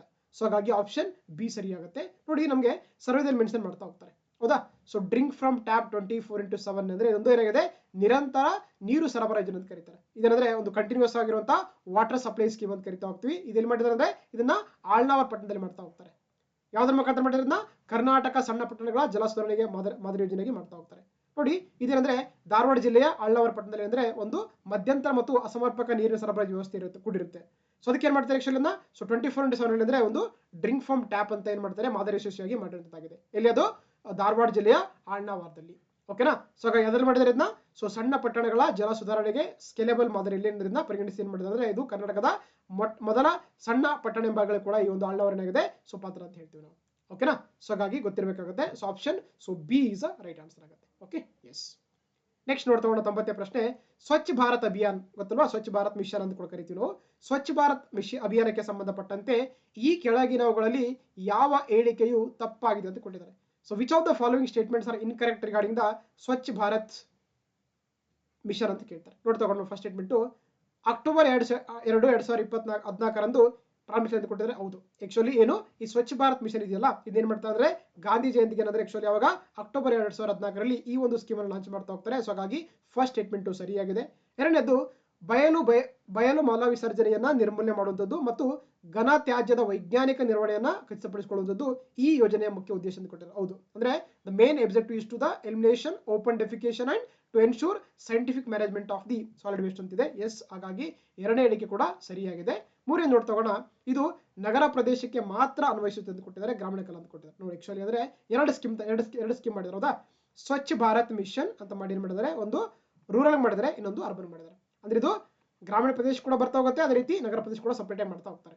ಸೊ ಏನಾಗುತ್ತೆ ನಮಗೆ ಸಿ ಸ್ಟೇಟ್ಮೆಂಟ್ ತಪ್ಪಾಗುತ್ತೆ. ಅಂದ್ರೆ ಇದು ನಗರ ಪ್ರದೇಶ ಕೂಡ ಅನ್ವಯ ಆಗುತ್ತೆ, ಅದೇ ರೀತಿ ಗ್ರಾಮೀಣ ಪ್ರದೇಶ ಕೂಡ ಅನ್ವಯ ಆಗ್ತಾ ಹೋಗುತ್ತೆ. It is applicable to the both rural and urban ಆಗುತ್ತೆ. ಸೊ ಹಾಗಾಗಿ ಸಿ ತಪ್ಪಾಗುತ್ತೆ. ಅದೇ ರೀತಿ ನೋಡಿ ಮನೆ ಶೌಚಾಲಯಗಳು, ಸಮುದಾಯ ಶೌಚಾಲಯಗಳು, ಸಾರ್ವಜನಿಕ ಶೌಚಾಲಯಗಳು ಮತ್ತು ಸಾರ್ವಜನಿಕ ಜಾಗೃತಿ ಮೂಡಿಸುವಂಥದ್ದು ಈ ಒಂದು ಸ್ವಚ್ಛ ಭಾರತ್ ಮಿಷನ್ ಒಂದು ಉದ್ದೇಶ ಅಂತ ಕೊಟ್ಟಿದ್ದಾರೆ. ಅಂದ್ರೆ component of the mission is to construction of the household toilets, community toilets and public toilets and public awareness ಅಂತ ಕೊಟ್ಟಿದ್ದಾರೆ. ಇದು ಸರಿಯಾಗುತ್ತೆ. ಸೊ ಏನಾಗುತ್ತೆ ನಮಗೆ ಇಲ್ಲಿ ಆಪ್ಷನ್ ಸಿ ಇದೆಯಲ್ಲ ಇದು ತಪ್ಪಾದ ಹೇಳಿಕೆ ಆಗುತ್ತೆ. ಯಾಕಂದ್ರೆ ಏನು ಈ ಸ್ವಚ್ಛ ಭಾರತ್ ಮಿಷನ್ ಅಂದ್ರೆ ಎರಡು ತರ ಮಾಡಿದ್ರೆ, ಒಂದು ಗ್ರಾಮೀಣಕ್ಕೆ ಸಪರೇಟ್ ಆಗಿದೆ, ಅದೇ ರೀತಿ ನಗರ ಪ್ರದೇಶ ಸಪರೇಟ್ ಆಗಿದೆ. ಸೊ ಹಾಗಾಗಿ ಆಪ್ಷನ್ ಸಿ ತಪ್ಪಾದ ಹೇಳಿಕೆ ಆಗುತ್ತೆ. ಸೊ ಹಾಗಾಗಿ option C is the right answer. Okay, ನೋಡಿ ಇಲ್ಲಿ ನಮಗೆ ಮೆನ್ಷನ್ ಮಾಡ್ತಾ ಹೋಗ್ತಾರೆ ಸ್ವಚ್ಛ ಭಾರತ್ ಮಿಷನ್ ಅನ್ನು ಏನ್ ಮಾಡ್ತಾರೆ ಅಕ್ಟೋಬರ್ 2014 ಏನಂದ್ರೆ ಈ ಒಂದು ಸ್ಕೀಮ್ ಅನ್ನು ಲಾಂಚ್ ಮಾಡ್ತಾ ಹೋಗ್ತಾರೆ. ಇದರಲ್ಲಿ ಏನ್ ಮಾಡಬಹುದು ನಾವು, ಇದರಲ್ಲಿ ಗೃಹ ಶೌಚಾಲಯಗಳ ನಿರ್ಮಾಣ ಮಾಡ್ಕೋಬಹುದು, ಸಮುದಾಯ ಶೌಚಾಲಯಗಳ ನಿರ್ಮಾಣ ಮಾಡ್ಕೋಬಹುದು, ಅದೇ ರೀತಿ ಸಾರ್ವಜನಿಕ ಶೌಚಾಲಯಗಳ ನಿರ್ಮಾಣ ಮಾಡ್ಕೋಬಹುದು. ಜೊತೆಗೆ ಇದರಲ್ಲಿ ಇವನ್ ಘನತ್ಯಾಜ್ಯ ನಿರ್ವಹಣೆ ಕೂಡ ಬರ್ತಾ ಹೋಗುತ್ತೆ, ಅಂದ್ರೆ ಸಾಲಿಡ್ ವೇಸ್ಟ್ ಮ್ಯಾನೇಜ್ಮೆಂಟ್ ಕೂಡ ಬರ್ತಾ ಹೋಗುತ್ತೆ. ಜೊತೆಗೆ ಸಾರ್ವಜನಿಕರಿಗೆ ಜಾಗೃತಿ ಮೂಡಿಸಬಹುದು, ಸಾಮರ್ಥ್ಯ ವರ್ಧನೆ ಜಾಸ್ತಿ ಮಾಡಬಹುದು, ಇವೆಲ್ಲ ಕೂಡ ಬರ್ತಾ ಹೋಗುತ್ತೆ ಈ ಒಂದು ಸ್ವಚ್ಛ ಭಾರತ್ ಮಿಷನ್ ಅಲ್ಲಿ. ಸೊ ಹಾಗಾಗಿ ಇದರ ಮುಖ್ಯ ಉದ್ದೇಶ ಅಂದ್ರೆ ಭಾರತವನ್ನ ಏನಂದ್ರೆ 2024 ಏನ್ ಮಾಡೋದು ಅಂತ ಹೇಳಿದ್ರೆ ಸೊ ಬಯಲು ಬಹಿರ್ದೇಶ ಮುಕ್ತ ದೇಶ ಮಾಡೋದು ಈ ಒಂದು ಯೋಜನೆ ಮುಖ್ಯ ಉದ್ದೇಶವಾಗಿತ್ತು. ಓಕೆನಾ. ಸೊ ಹಾಗಾಗಿ ಇಲ್ಲಿ ಕೊಟ್ಟದ್ರಲ್ಲಿ ನಮ್ಗೆ ಏನಾಗುತ್ತೆ ಆಪ್ಷನ್ ಸಿ ತಪ್ಪಾದ ಹೇಳಿಕೆ ಆಗಿದೆ. ಹಾಗಾಗಿ option C is right answer ಆಗುತ್ತೆ. Okay, yes. ನೆಕ್ಸ್ಟ್ ನೋಡ್ತಗೋಣ 91ನೇ ಪ್ರಶ್ನೆ. ಕರ್ನಾಟಕ ಕೊಳೆಗೇರಿ ಅಭಿವೃದ್ಧಿ ಮಂಡಳಿಗೆ ಸಂಬಂಧಪಟ್ಟಂತೆ ಈ ಕೆಳಗಿನವುಗಳಲ್ಲಿ ಯಾವ ಹೇಳಿಕೆಯು ಸರಿಯಾಗಿದೆ ಅಂತ ಕೊಟ್ಟಿದ್ದಾರೆ. So which of the following statements are correct regarding the Karnataka slum development board ಅಂತ ಕೊಟ್ಟಿದ್ದಾರೆ. ಓಕೆ, ನೋಡ್ತಗೋಣ. ಸೊ ಆಪ್ಷನ್ ಸ್ಟೇಟ್ಮೆಂಟ್ 1 ಎಲ್ಲಿ ಕರ್ನಾಟಕ ಕೊಳೆಗೇರಿ ಅಭಿವೃದ್ಧಿ ಮಂಡಳಿಯನ್ನ 1975ರಲ್ಲಿ ರಚಿಸಲಾಯಿತು ಅಂತ ಕೊಟ್ಟಿದ್ದಾರೆ. ಹೌದಾ. Karnataka slum development board is constituted in the 1975 ಅಂತ ಕೊಟ್ಟಿದ್ದಾರೆ. ಎಸ್, ಫಸ್ಟ್ ಸ್ಟೇಟ್ಮೆಂಟ್ ಸರಿಯಾಗಿದೆ. ಅದೇ ರೀತಿ ಎರಡನೇ ನೋಡ್ತಗೋಣ, ಇದೊಂದು ಶಾಸನಬದ್ಧ ಸಂಸ್ಥೆ ಅಂತ ಕೊಟ್ಟಿದ್ದಾರೆ. It is A statutory body ಅಂತ ಕೊಟ್ಟಿದ್ದಾರೆ. ಎಸ್, ಇದೊಂದು ಏನಾಗಿದೆ ಸ್ಟ್ಯಾಟ್ಯೂಟರಿ ಬಾಡಿ ಆಗಿದೆ. ಹಾಗಾಗಿ ಎರಡನೇ ಹೇಳಿ ಕೂಡ ಸರಿಯಾಗುತ್ತೆ. ಮೂರನೇದು ಕೊಳೆಗೇರಿ ನಿವಾಸಿಗಳಿಗೆ ಮೂಲಭೂತ ಸೌಕರ್ಯಗಳನ್ನು ಒದಗಿಸುವಂಥದ್ದು ಮಂಡಳಿಯ ಮುಖ್ಯ ಉದ್ದೇಶ ಅಂತ ಕೊಟ್ಟಿದ್ದಾರೆ. ಎಸ್, ಇದು ಕೂಡ ಸರಿಯಾಗಿದೆ. It's main objective is to provide the basic communities to the slum develops ಅಂತ ಕೊಟ್ಟಿದ್ದಾರೆ. ಇದು ಕೂಡ ಸರಿಯಾಗುತ್ತೆ. ಹಾಗಾಗಿ ಇಲ್ಲಿ ಕೊಟ್ಟಂತ ಎಲ್ಲ ಹೇಳಿಕೆ ಸರಿಯಾಗಿದೆ. ಹಾಗಾಗಿ ಆಪ್ಷನ್ ಡಿ ಮೇಲ್ನೇ ಎಲ್ಲವೂ ಕೂಡ ಸರಿಯಾಗುತ್ತೆ. All of the above is a right answer ಆಗುತ್ತೆ. ಓಕೆನಾ. ಎಸ್, ನೋಡಿ ಇಲ್ಲಿ ನಮ್ಗೆ ಮೆನ್ಷನ್ ಮಾಡ್ತಾ ಹೋಗ್ತಾರೆ ಕರ್ನಾಟಕ ಕೊಳೆಗೇರಿ ಅಭಿವೃದ್ಧಿ ಮಂಡಳಿ ಅಂತಿದೆ. ಹೌದಾ. ಇದೇನ್ ಮಾಡ್ತಾರೆ ಆಕ್ಚುಲಿ 1970 ಅಂದ್ರೆ ಒಂದು ಮಂಡಳಿ ಮಾಡ್ತಾ ಹೋಗ್ತಾರೆ. ಏನಂತಂದ ಕರ್ನಾಟಕ ಕೊಳೆಗೇರಿ ಅಭಿವೃದ್ಧಿ ಮಂಡಳಿ ಅಂತ ಮಾಡ್ತಾ ಹೋಗ್ತಾರೆ. ಓಕೆನಾ. ಸೊ 2010 ಏನ್ ಮಾಡ್ತಾರೆ ಆಕ್ಚುಲಿ ಕರ್ನಾಟಕ ಕೊಳೆಗೇರಿ ಅಭಿವೃದ್ಧಿ ಮಂಡಳಿ ಅಂತಾನೆ ಮತ್ತೇನಂದ್ರೆ ಮರುಗೊತ್ತು ಮಾಡ್ತಾ ಹೋಗ್ತಾರೆ. ಇದರ ಮುಖ್ಯ ಉದ್ದೇಶ ಅಂದ್ರೆ ಕೊಳೆಗೇರಿ ನಿವಾಸಿಗಳಿಗೆ ಮೂಲಭೂತ ಸೌಕರ್ಯ ಒದಗಿಸುವಂತದ್ದಾಗಿದೆ. ಜೊತೆಗೆ ಕೊಳೆಗೇರಿಗಳಲ್ಲಿ ಅಗತ್ಯವಿರುವಂತಹ ಫಲಾನುಭವಿಗಳಿಗೆ ಅಂದ್ರೆ ಆಶ್ರಯ ನೀಡುವಂಥದ್ದು ಈ ಒಂದು ಮಂಡಳಿಯ ಮುಖ್ಯ ಉದ್ದೇಶ ಅಂತ ಕರೀತಾರೆ. ಸೊ ಗೊತ್ತಿರಬೇಕಾಗುತ್ತೆ. ಸೊ ಹಾಗಾಗಿ option so D is a right answer ಆಗುತ್ತೆ. Okay, yes. ನೆಕ್ಸ್ಟ್ ನೋಡ್ತಗೋಣ KUIDF ಅಂತಿದೆ, ಅಂದ್ರೆ Karnataka urban infrastructure development and finance corporation limited ಇದೆಯಲ್ಲ, ಇದು ಈ ಸಂಸ್ಥೆಯ ಮುಖ್ಯ ಉದ್ದೇಶ ಅಂತ ಹೇಳ್ತಾರೆ. ನೋಡಿ ನಮಗೆ ಹೆಸರ ಹೇಳ್ತಿದಲ್ವಾ, ಇದೊಂದು ಅರ್ಬನ್ ಇನ್ಫ್ರಾಸ್ಟ್ರಕ್ಚರ್ ಡೆವಲಪ್ಮೆಂಟ್ ಪ್ರೋಗ್ರಾಮ್ ಆಗಿದೆ. ಜೊತೆಗೆ ಫೈನಾನ್ಸ್ ಕೂಡ ಕೊಡ್ತಾ ಹೋಗುತ್ತೆ. ಅಂದ್ರೆ ಇದೇನಂದ್ರೆ ನಗರ ಸ್ಥಳೀಯ ಸಂಸ್ಥೆಗಳಲ್ಲಿ ಮೂಲಭೂತ ಸೌಕರ್ಯ ಕಾಮಗಾರಿಗಳ ಅಭಿವೃದ್ಧಿ ಮಾಡೋದು ಜೊತೆಗೆ ನೆರವು ಕೊಡುವಂಥದ್ದು ಈ ಒಂದು ಸ್ಕೀಮಿನ ಮುಖ್ಯ ಒಂದು ಏನಂದ್ರೆ ಸಂಸ್ಥೆಯ ಮುಖ್ಯ ಉದ್ದೇಶವಾಗಿದೆ. ಸೊ ಹಾಗಾಗಿ option C is right answer ಆಗುತ್ತೆ. ಓಕೆನಾ. So option C is right answer ಆಗ್ತಾ ಹೋಗುತ್ತೆ. Yes, okay. ನೋಡಿ ನೋಡ್ತಾ ಹೋಗೋಣ, ನಮಗೆ ಮೆನ್ಷನ್ ಮಾಡ್ತಾ ಹೋಗ್ತಾರೆ Karnataka urban infrastructure development and finance corporation limited ಇದೆಯಲ್ಲ, ಕನ್ನಡದಿಂದ ಕರಿತೀವಿ ನಾವು ಕರ್ನಾಟಕ ನಗರ ಮೂಲ ಸೌಕರ್ಯ ಅಭಿವೃದ್ಧಿ ಮತ್ತು ಹಣಕಾಸು ನಿಗಮ ಅಂತ ಕರೀತಾರೆ. ಓಕೆನಾ. ಸೊ ಇದರ ಮುಖ್ಯ ಉದ್ದೇಶ ಅಂದ್ರೆ ವಿಶೇಷವಾಗಿ ನಗರ ಸ್ಥಳೀಯ ಸಂಸ್ಥೆಗಳಲ್ಲಿ ಮೂಲ ಸೌಕರ್ಯಗಳ ಕಾಮಗಾರಿಗಳ ಅಭಿವೃದ್ಧಿ ಮಾಡುವಂಥದ್ದು, ತಾಂತ್ರಿಕ ಮತ್ತು ಹಣಕಾಸು ಸಲಹಾ ಮತ್ತು ಇತರ ಅಂದ್ರೆ ಸಹಾಯ ಒದಗಿಸುವಂಥದ್ದು ಈ ಸ್ಕೀಮ್ನ ಮುಖ್ಯ ಉದ್ದೇಶ ಆಗಿದೆ. ಏನಂದ್ರೆ ಮಾಡ್ತಾರೆ 1993ರಲ್ಲಿ ಸ್ಥಾಪನೆ ಮಾಡಿದ್ದಾರೆ. ಓಕೆನಾ. ಸೊ ಹಾಗಾಗಿ ಇದು ವೆರಿ ಇಂಪಾರ್ಟೆಂಟ್ ಆಗ್ತಾ ಹೋಗುತ್ತೆ. Right. So option so B is right answer ಆಗುತ್ತೆ. ಎಸ್. ನೆಕ್ಸ್ಟ್ ನೋಡ್ತಾ 93ನೇ ಪ್ರಶ್ನೆ. ಯಾವ ಯೋಜನೆ ಮತ್ತು ನಿಧಿಯಡಿ ರಾಜ್ಯದ ULB ಅಂದ್ರೆ ಅರ್ಬನ್ ಲೋಕಲ್ ಬಾಡೀಸ್ ಅಂತ ಕರೀತಾರೆ. Urban local bodies. ಓಕೆ, ಯಾವ ಯೋಜನೆ ಮತ್ತು ನಿಧಿಯಡಿ ರಾಜ್ಯದ ಅರ್ಬನ್ ಲೋಕಲ್ ಬಾಡಿಗಳಲ್ಲಿ ಅಥವಾ ULBಗಳಲ್ಲಿ ಬಳಸಿದ ನೀರಿನ ನಿರ್ವಹಣೆಯನ್ನ ಅನುಷ್ಠಾನಗೊಳಿಸಲಾಗುತ್ತೆ ಅಂತ ಕೊಟ್ಟಿದ್ದಾರೆ. ಒಂದು ಸ್ಕೀಮ್ ಮಾಡಿದ್ದಾರೆ. ಯಾವ್ದು ದೊಡ್ಡದು ಜಲ್ ಜೀವನ್ ಮಿಷನ್ ಗೊತ್ತಲ್ವಾ. ಓಕೆ, ಜಲ ಶುದ್ಧಿ ಮಿಷನ್ ಅಂತಿದೆ. ಆಕ್ಚುಲಿ ಏನಿದೆ ನೋಡಿ, ಇದು ಜಲ ಶುದ್ಧಿ ಮಿಷನ್ ಅಂತ ಮಾಡಿದ್ದಾರೆ. ಓಕೆನಾ. ಯಾವ್ದು ಮಾಡಿದ್ದಾರೆ ಜಲ ಶುದ್ಧಿ ಮಿಷನ್, ಜೀವನ ಅಲ್ಲ ಅದರಲ್ಲೇ ಬರುತ್ತೆ ಆಕ್ಚುಲಿ ಜಲ ಶುದ್ಧಿ ಮಿಷನ್. ಮತ್ತೆ ಏನ್ ಮಾಡ್ತಾರೆ ಅಂದ್ರೆ ಇದನ್ನ ಸ್ವಚ್ಛ ಭಾರತ್ ಮಿಷನ್ ಅಂದ್ರೆ ಏನಂದ್ರೆ ಆಕ್ಚುಲಿ ಏನ್ ಮಾಡ್ತಾರೆ ಅದನ್ನ ಸ್ವಚ್ಛ ಭಾರತ್ ಮಿಷನ್ ಮತ್ತೆ ಏನಂದ್ರೆ 2.0 ಮತ್ತೆ NGT ಅಂದ್ರೆ ನ್ಯಾಷನಲ್ ಗ್ರೀನ್ ಟ್ರಿಬ್ಯುನಲ್ ಅಂತ ಕರಿತೀವಿ. ನ್ಯಾಷನಲ್ ಗ್ರೀನ್ ಟ್ರಿಬ್ಯುನಲ್ ಅಂದ್ರೆ ಕನ್ನಡದಲ್ಲಿ ಹಸಿರು ನ್ಯಾಯಾಧಿಕರಣ ಅಂತ ಕರೀತಾರೆ, ರಾಷ್ಟ್ರೀಯ ಹಸಿರು ನ್ಯಾಯಾಧಿಕರಣ ಅಂತ ಕರೀತಾರೆ. ಏನಂದ್ರೆ ಒಂದು ಸ್ಕೀಮ್ ಮಾಡ್ತಾರೆ. ಯಾವ್ದಾದ್ರು ನೋಡಿ ಆಕ್ಚುಲಿ ಈ ಜಲ್ ಜೀವನ್ ಮಿಷನ್ ಸ್ವಚ್ಛ ಭಾರತ್ ಮಿಷನ್ 2.0 ಮತ್ತೆ ಏನ್ ಮಾಡ್ತಾರೆ ಅಂದ್ರೆ NGT ಪರಿಹಾರದಲ್ಲಿ ಆಕ್ಚುಲಿ ಸ್ಕೀಮ್ ಮಾಡ್ತಾ ಹೋಗ್ತಾರೆ. ಸೊ ಹಾಗಾಗಿ ಆಪ್ಷನ್ ಎ ಕರೆಕ್ಟ್ ಆಗುತ್ತೆ. ನೋಡಿ ಇಲ್ಲಿ ಮೆನ್ಷನ್ ಮಾಡ್ತಾ ಹೋಗ್ತಾರೆ ಏನು ಈ ಜಲ್ ಶುದ್ಧಿ ಮಿಷನ್ ಇದೆಯಲ್ಲ, ಇದರ ಮುಖ್ಯ ಉದ್ದೇಶ ಅಂದ್ರೆ ಬಳಸಿದ ನೀರು ನಿರ್ವಹಣೆ ಮಾಡೋದು ಈ ಒಂದು ಮಿಷನ್ ಮುಖ್ಯ ಉದ್ದೇಶವಾಗಿದೆ. ಸೊ ಹಾಗಾಗಿ ಇದನ್ನ ಯಾವ್ದ್ರಲ್ಲಿ ಮಾಡಿದ್ದಾರೆ ನೋಡಿ, ಇದು ಮಾಡಿದ್ದು ಸ್ವಚ್ಛ ಭಾರತ್ ಮಿಷನ್ ಮತ್ತೆ ಏನಂದ್ರೆ ರಾಷ್ಟ್ರೀಯ ಹಸಿರು ನ್ಯಾಯ ಇದೆಯಲ್ಲ ಅದರ ಸಹಕಾರದೊಂದಿಗೆ ಅಂದ್ರೆ ಆಕ್ಚುಲಿ ಈ ಒಂದು ಸ್ಕೀಮ್ ಅನ್ನು ಲಾಂಚ್ ಮಾಡ್ತಾ ಹೋಗ್ತಾರೆ. ಸೊ ಯಾವ್ದ್ರಲ್ಲಿ ವಿಶೇಷವಾಗಿದ್ದು ULB ಬಂದ್ರೆ ಅರ್ಬನ್ ಲೋಕಲ್ ಬಾಡಿಗಳಲ್ಲಿ, that is called the Jala Shuddhi mission ಅಂತ ಕರೀತಾರೆ. ಓಕೆನಾ. ಇದರಲ್ಲಿ ಅಂದ್ರೆ ಎಲ್ಲ ಯಾವ ತರ ಅಂದ್ರೆ ನೋಡಿ ನೀರಿನ ಮೂಲಗಳ ಮಾಲಿನ್ಯವನ್ನು ತಡೆಗಟ್ಟುವಂಥದ್ದು, ಒಳಚರಂಡಿ ವ್ಯವಸ್ಥೆ ಆಗಿರ್ಬೋದು, ಓಕೆನಾ. ಇವೆಲ್ಲ ಮಾಡೋದು ಏನಂದ್ರೆ ಈ ಒಂದು ಸ್ಕೀಮಲ್ಲಿ ಮಾಡ್ತಾ ಹೋಗ್ತಾರೆ, ಅದನ್ನು ನಾವು ಜಲಶುದ್ಧಿ ಮಿಷನ್ ಅಂತ ಕರೀತಾರೆ. ಸೊ ಹಾಗಾಗಿ option so A is a right answer ಆಗುತ್ತೆ. Okay, option A is a right answer ಆಗುತ್ತೆ. ನೋಡ್ತಾ ನೆಕ್ಸ್ಟ್ ಕ್ವಶನ್ 94ನೇ ಪ್ರಶ್ನೆ. ಅಮೃತ್ ಯೋಜನೆ ಯಾವುದಕ್ಕೆ ಸಂಬಂಧಪಟ್ಟಿದೆ ಅಂತ ಕೊಟ್ಟಿದ್ದಾರೆ. The Amrit scheme is related ಅಂತ ಕೇಳ್ತಾರೆ. ನೋಡಿ, ಅಮೃತ್ ಸ್ಕೀಮ್ ಇದೆಯಲ್ಲ, ಇದೇನಂದ್ರೆ ವಿಶೇಷವಾಗಿ ನಗರಾಭಿವೃದ್ಧಿಗೆ ಸಂಬಂಧಪಟ್ಟಂತಹ ಸ್ಕೀಮ್ ಅಂತ ಕರೀತಾರೆ. It is related to the urban development ಅಂತ ಕರೀತಾರೆ ಅಮೃತ್ ಸ್ಕೀಮ್ ಅಂತ. ಓಕೆ, ಹಾಗಾಗಿ ಆಪ್ಷನ್ ಬಿ ಕರೆಕ್ಟ್ ಆಗುತ್ತೆ. ನೋಡಿ, ನಮಗೆ ಮೆನ್ಷನ್ ಮಾಡ್ತಾ ಹೋಗ್ತಾರೆ. ಸೊ ಅಮೃತ್ ಅಂದ್ರೆ ನೋಡಿ ಫುಲ್ ಫಾರ್ಮ್ ಗೊತ್ತಿರಬೇಕು ನಿಮಗೆ, ಹೌದಾ. ಅಮೃತ್ ಅಂದ್ರೆ ನೋಡಿ Atal mission for rejuvenation and urban transformation ಅಂತ ಕರೀತಾರೆ ಅಲ್ವಾ. ಆದರೆ ಕನ್ನಡದಲ್ಲಿ ನೋಡಿ ಅಂದ್ರೆ ಆಕ್ಚುಲಿ ಇದು ಅಟಲ್ ನಗರ ನವೀಕರಣ ಮತ್ತು ಪುನಶ್ಚೇತನ ಮಿಷನ್ ಅಂತ ಕರೀತಾರೆ. ಇದನ್ನೆಂದ್ರೆ 2015 ಲಾಂಚ್ ಮಾಡ್ತಾ ಹೋಗ್ತಾರೆ. ಇದೊಂದು ಸೆಂಟ್ರಲಿ ಸ್ಪಾನ್ಸರ್ಡ್ ಸ್ಕೀಮ್ ಅಂತ ಕರೀತಾರೆ. ಅಂದ್ರೆ 50% ಫಂಡ್ ಸ್ಟೇಟ್ ಆಗುತ್ತೆ, 50% ಫಂಡ್ ಸೆಂಟರ್ ಆಗ್ತಾ ಹೋಗುತ್ತೆ.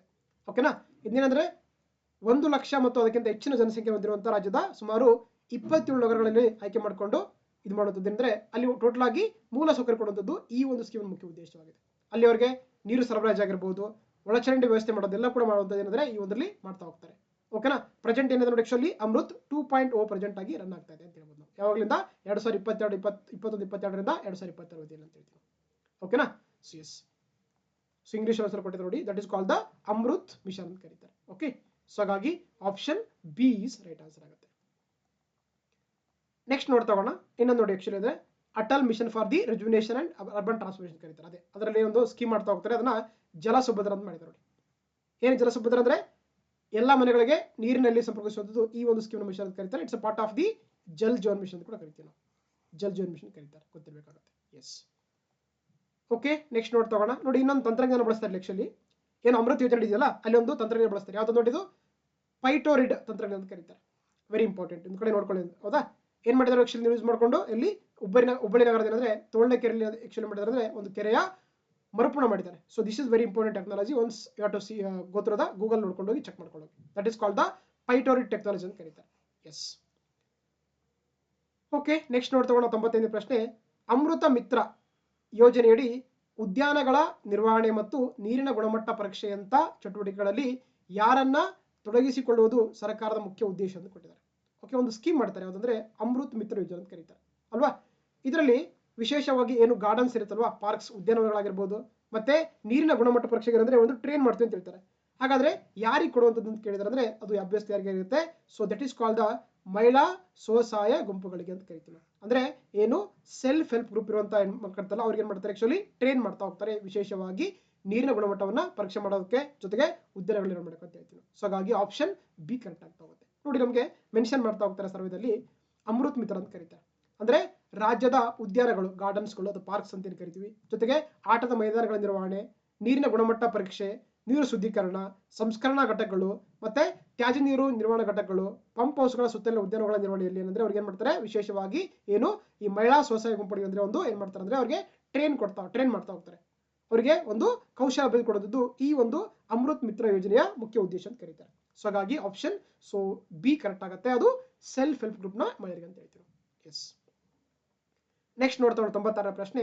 ಆಸ್ಪೈರ್ ಕಾರ್ಯಕ್ರಮವು ಕೆಳಗಿನ ಯಾವ ಸಂಸ್ಥೆಯ ಅಡಿಯಲ್ಲಿ ಕಾರ್ಯನಿರ್ವಹಿಸಿ ಕೊಟ್ಟಿದ್ದಾರೆ. ಓಕೆ, ಒಂದು ಸ್ಕೀಮ್ ಮಾಡಿದ್ದಾರೆ ಆಸ್ಪೈರ್ ಅಂತ ನೋಡಿ. ಆಸ್ಪೈರ್ ಅಂತ ಇದು ಯಾರಲ್ಲಿ ಕೆಲಸ ಮಾಡುತ್ತೆ ಗೊತ್ತಿರಬೇಕಾಗುತ್ತೆ. The centre for research and innovation ಅಂತ ಕರೀತಾರೆ. ಅಂದ್ರೆ ಏನು ಸಂಶೋಧನೆ ಮತ್ತು ಆವಿಷ್ಕಾರ ಸಂಸ್ಥೆ ಇದೆಯಲ್ಲ, ಅದರ ಅಡಿಯಲ್ಲಿ ಏನು ಮಾಡುತ್ತೆ ಆಕ್ಚುಲಿ ಈ ಒಂದು ಸ್ಕೀಮ್ ರನ್ ಆಗ್ತದೆ ಅಂತ ಹೇಳ್ಬೋದು. ಸೊ ಹಾಗಾಗಿ option A is right answer ಆಗುತ್ತೆ. ನೋಡಿ, ನೋಡ್ತಾ ಹೋಗೋಣ. ಸೊ ಆಸ್ಪೈರ್ 2.0 ಅಂತ ಮಾಡಿದ್ದಾರೆ. ಇದು ಏನಂದ್ರೆ ಇದೊಂದು ನಗರ ಚಲನಶೀಲೆಯಲ್ಲಿ ಆದ್ಯತೆಯ ಸಂಶೋಧನೆ ಕ್ಷೇತ್ರವನ್ನು ಗುರುತಿಸುವಂತ ಉದ್ದೇಶದಿಂದ ಈ ಸ್ಕೀಮ್ ಲಾಂಚ್ ಮಾಡ್ತಾ ಹೋಗ್ತಾರೆ. ಇಲ್ಲಿ ವಿಶೇಷವಾಗಿ ತಾಂತ್ರಿಕ ಮತ್ತು ನೀತಿ ಕೇಂದ್ರಿತ ಅಧ್ಯಯನಗಳು ಒಳಗೊಂಡಂತ ಸೊ ಏನ್ ಮಾಡ್ತಾರೆ ಅಂದ್ರೆ ಆಕ್ಚುಲಿ ಒಂದು ವಾರ್ಷಿಕ ಸಂಶೋಧನಾ ಕಾರ್ಯಕ್ರಮವಾಗಿರುವುದಾಗಿದೆ. ಇದ್ಯಾರೆಲ್ಲ ಇದು ಮಾಡ್ತಾ ಕಾರ್ಯನಿರ್ವಹಿಸ್ತಾರನ್ನ ಸೊ ಇದನ್ನ the centre for research and innovation ಅಡಿಯಲ್ಲಿ ಏನ್ ಮಾಡ್ತಾರೆ ಆಕ್ಚುಲಿ ಈ ಒಂದು ಕಾರ್ಯಕ್ರಮ ಇದು ಮಾಡ್ತಾರೆ ಅಂತ ಹೇಳ್ಬೋದು. That is called the aspire ಅಂತ ಕರೀತಾರೆ. ಇಲ್ಲಿ ವಿಶೇಷವಾಗಿ ಗೊತ್ತಿರಬೇಕು ನಮಗೆ, ಅದೊಂದು ಆವಿಷ್ಕಾರ ಮತ್ತು ಸಂಶೋಧನಾ ಕ್ಷೇತ್ರಕ್ಕೆ ಸಂಬಂಧಪಟ್ಟಂತ ಒಂದು ಸ್ಕೀಮ್ ಅಂತ ಕರೀತಾರೆ. ವಿಶೇಷವಾಗಿ ಅದು ನಗರ ಚಲನಶೀಲೆಯಲ್ಲಿ ಬರುವಂತ ಒಂದು ಏನಂದ್ರೆ ಇನೋವೇಷನ್ ಬಗ್ಗೆ ಹೇಳ್ತೀವಿ ನಾವು. ಸೊ ಹಾಗಾಗಿ so option so A is right answer ಆಗುತ್ತೆ. ಓಕೆನಾ. ಎಸ್, ನೆಕ್ಸ್ಟ್ ನೋಡ್ತಾ 97ನೇ ಪ್ರಶ್ನೆ. ಪೆಡಲ್ ಶಾಲೆ 2.0 ಯೋಜನೆಯಡಿ DNLT ಅಂತ ಕರೀತಾರೆ. ಅಂದ್ರೆ ಸೊ DVLT ಅಂತ ಅಂದ್ರೆ directorate of urban and land transport ಅಂತ ಇದೆಯಲ್ಲ, ಈ ಒಂದು ಸ್ಕೀಮ್ ಅಡಿಯಲ್ಲಿ ಯಾರಿಗೆ ಸೈಕಲ್ ತರಬೇತಿ ಕಾರ್ಯಕ್ರಮ ಜಾರಿಗೆ ಕೊಡುತ್ತೆ ಅಂತ ಕೇಳ್ತಾರೆ, ಹೌದಾ. ಸೊ ಹಾಗಾಗಿ ಇದು ವಿಶೇಷವಾಗಿ ಅಂತಂದ್ರೆ ನೋಡಿ ಗೊತ್ತಿರಬೇಕು, ಏನು ಮಧ್ಯಮ ವರ್ಗದ ಶಾಲಾ ಮಕ್ಕಳಿಗೆ ಏನು ಮಾಡ್ತಾರೆ ಆಕ್ಚುಲಿ ಈ ಪೆಡಲ್ ಶಾಲೆ 2.0 ಏನು ಮಾಡ್ತಾರೆ ಮಕ್ಕಳಿಗೆ ಒಂದು ಸೈಕಲ್ ಬಗ್ಗೆ ಟ್ರೈನ್ ಮಾಡ್ತಾ ಹೋಗ್ತಾರೆ. ಸೊ ಹಾಗಾಗಿ ಆಪ್ಷನ್ ಬಿ ಕರೆಕ್ಟ್ ಆಗುತ್ತೆ. ಅದು ಮಿಡಲ್ ಕ್ಲಾಸ್ನ ಸ್ಕೂಲ್ ಸ್ಟೂಡೆಂಟ್ಸ್ಗಳು ಅಂತ ಹೇಳ್ತೀವಿ. ಸೊ ಹಾಗಾಗಿ option B is right answer ಆಗುತ್ತೆ. ಓಕೆನಾ, ನೋಡಿ ತಗೋಣ. ಪೆಡಲ್ ಶಾಲೆ 2.0 ಇದೆಯಲ್ಲ, ಏನ್ ಮಾಡ್ತಾರೆ ಆಕ್ಚುಲಿ ಇದರಲ್ಲಿ ಮಧ್ಯಮ ವರ್ಗದ ಶಾಲಾ ಮಕ್ಕಳಿಗೆ ಏನಂದ್ರೆ ಒಂದು ಸೈಕಲ್ ತರಬೇತಿ ಕಾರ್ಯಕ್ರಮ ಕೊಡುವಂಥದ್ದು ಈ ಒಂದು ಸ್ಕೀಮ್ನ ಮುಖ್ಯ ಉದ್ದೇಶವಾಗಿದೆ. That is called the pedal ಶಾಲೆ 2.0 ಅಂತ ಕರೀತಾರೆ, ಗೊತ್ತಿರಬೇಕಾಗುತ್ತೆ. ಸೊ ಹಾಗಾಗಿ option so B is right answer ಆಗುತ್ತೆ. ಓಕೆನಾ, ಎಸ್. 98ನೇ ಪ್ರಶ್ನೆ, ಬೆಂಗಳೂರು ಮಹಾನಗರ ಪ್ರದೇಶಾದ್ಯಂತ ಸಮಗ್ರ ಆಡಳಿತ, ಸಂಘಟಿತ ಯೋಜನೆ ಮತ್ತು ಏಕರೂಪದ ಸೇವಾ ವಿತರಣೆಯನ್ನ ಖಚಿತಪಡಿಸಲು ಯಾವ ಪ್ರಾಧಿಕಾರವನ್ನ ಸ್ಥಾಪಿಸಲಾಗಿದೆ ಅಂತ ಕೇಳ್ತಾರೆ. ಇದು ವೆರಿ ಇಂಪಾರ್ಟೆಂಟ್, ಇದು ಕರೆಂಟ್ ಅಫೇರ್ಸ್ ಕ್ವಶನ್ ಅಂತ ಹೇಳ್ಬೋದು ಅಲ್ವಾ. ಏನ್ ಮಾಡಿದ್ರೆ ನಿಮಗೆಲ್ಲ ಗೊತ್ತಿರೋ ರಾಜ್ಯದಲ್ಲಿ ಮೊದಲೇನಿತ್ತು BBMP ಇತ್ತಲ್ವಾ, ಏನಿತ್ತು BBMP ಇತ್ತು.